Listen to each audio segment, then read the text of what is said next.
Telefonları sessiz alsaydık iyiydi abi. Basına ve kamuoyuna Şube Başkanımız Sayın Ramazan Tekdemir'in de içerisinde yer aldığı Global Sumut Filosu'nun Gazze'ye insani yardım ulaştırmak amacıyla başlattığı bu onurlu yolculuk çarşamba akşamından itibaren uluslararası hukuku açıkça çiğneyen bir müdahaleyle kesintiye uğramıştır. Uluslararası karasularında gerçekleştirilen bu pervasız ve hukuksuz saldırı sonucunda aralarında şube başkanımızın da bulunduğu 10 kıymetli başkanımızla irtibat tamamen kopmuştur. Aradan geçen 10 saati aşkın süredir hiçbir haber alamıyoruz. Bu kabul edilemez durum yalnızca bizleri değil, insanlık onuruna sahip çıkan herkesi derinden yaralamaktadır. Sivil, barışçıl ve tamamen insani bir amaçla yola çıkan bir yardım filosuna yönelik bu müdahale açık bir zorbalık, açık bir gasp ve açık bir insanlık suçudur.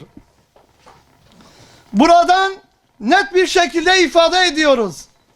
Uluslararası karasularında seyreden bir sivil yardım filosuna yapılan bu müdahale hiçbir gerekçeyle meşrulaştırılamaz. İsrail terör şebekesinin başka devletlerin sınırlarını pervasızca ihlal etmesi, istediği ülkede istediği operasyonları yapması, dünya devletlerinin köle ruhlu yöneticilerinin ülkelerini ABD ve İsrail'e nasıl peşkeş çektiğinin açık bir göstergesidir. Bu, kural tanımazlığın, hukuk tanımazlığın ve vicdansızlığın en çıplak halidir.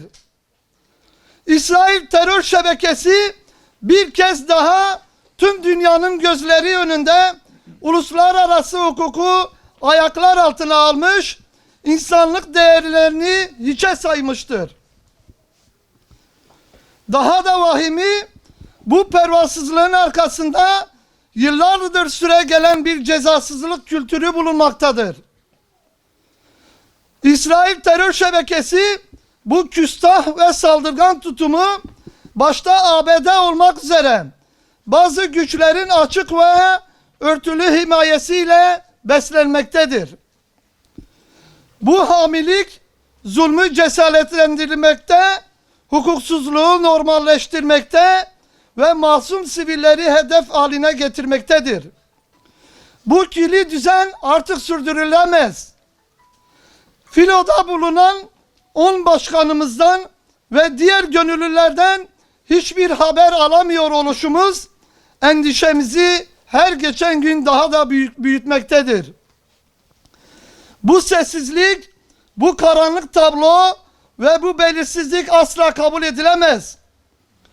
Yetkililerden insanlık onurunu ferahlatan bir açıklamanın da yapılmaması ayrıca üzüntü verici bir durumdur.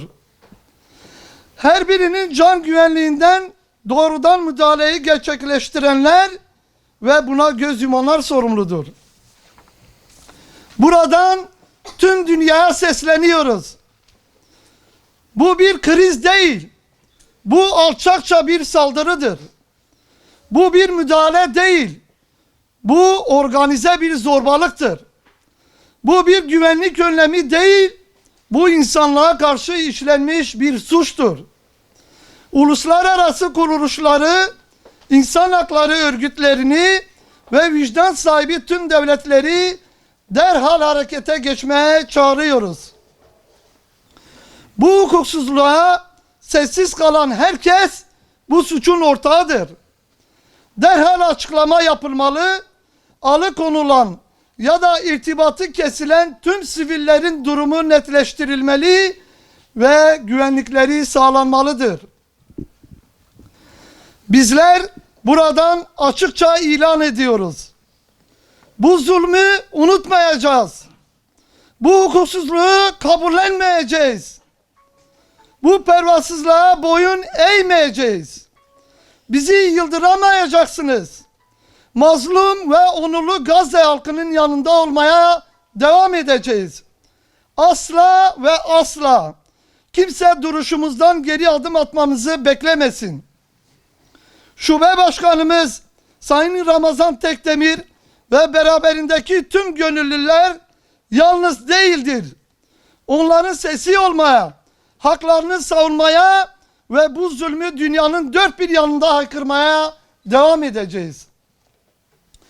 Sevgili Başkanımız Sayın Ramazan Tekdemir'in bu yola çıkarken başına gelebilecek musibetlerden habersiz yola çıktığını zannedenler yanılıyor. Gazze kazanacak, Siyonistler kaybedecek. Kudüs sevdası sendikamızın ana eksenini oluşturmaktadır. Bizler sendikamızın kurucu lideri, Kudüs şairi merhum Mehmet Akif İnan'ın kemiklerini sızlatmayacağız asla.